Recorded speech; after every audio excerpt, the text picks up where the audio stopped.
हनुमान, बालपन, शिक्षा एवं शाप। हनुमान जी के धर्म पिता वायु थे, इसी कारण उन्हें पवन पुत्र के नाम से भी जाना जाता है।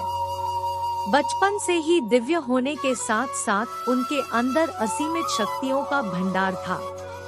बालपन में एक बार सूर्य को पका हुआ फल समझकर उसे खाने के लिए उड़कर जाने लगे।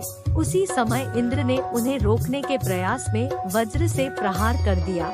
वज्र के प्रहार के कारण बालक हनुमान की ठुड्डी टूट गई और वे मूर्छित होकर धरती पर गिर गए। इस घटना से कुपित होकर पवन देव ने संसार भर में वायु के प्रभाव को रोक दिया, जिसके कारण सभी प्राणियों में हाहाकार मच गया।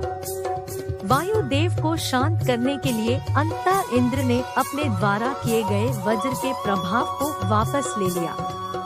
साथ ही साथ अन्य देवताओं ने बालक हनुमान को कई वरदान भी दिए। यद्यपि वज्र के प्रभाव ने हनुमान की ठुड्डी पे कभी न मिटने वाला चिन्ह छोड़ दिया।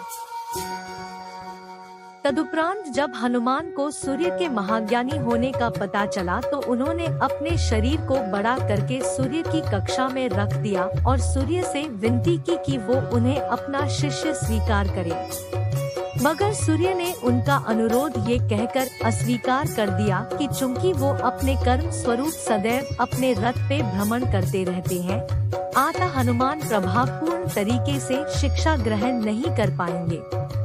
सूर्य देव की बातों से विचलित हुए बिना हनुमान ने अपने शरीर को और बड़ा करके अपने एक पैर को पूर्वी छोर पे और दूसरे पैर को पश्चिमी छोर पे रखकर पुनः सूर्य देव से विनती की और अंततः हनुमान के सतात्य दृढ़ता से प्रसन्न होकर सूर्य ने उन्हें अपना शिष्य स्वीकार कर लिया।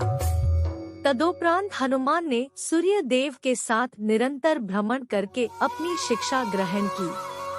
शिक्षा पूर्ण होने के उपरांत हनुमान ने सूर्य देव से गुरु दक्षिणा लेने के लिए आग्रह किया, परंतु सूर्य देव ने ये कहकर मना कर दिया कि तुम जैसे समर्पित शिष्य को शिक्षा प्रदान करने में मैंने जिस आनंद की अनुभूति की है वो किसी गुरु दक्षिणा से कम नहीं है। परंतु हनुमान के पुनः आग्रह करने पर सूर्य देव ने गुरुदक्षिणा स्वरूप हनुमान को सुग्रीव धर्मपुत्र सूर्य की सहायता करने की आज्ञा दे दी।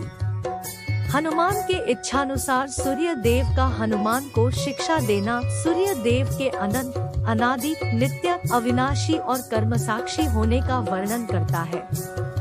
हनुमान जी बालपन में बहुत नटखट थे। वो अपने इस स्वभाव से साधु संतों को सता देते थे। बहुधा वो उनकी पूजा सामग्री और आदि कई वस्तुओं को छीन-झपट लेते थे।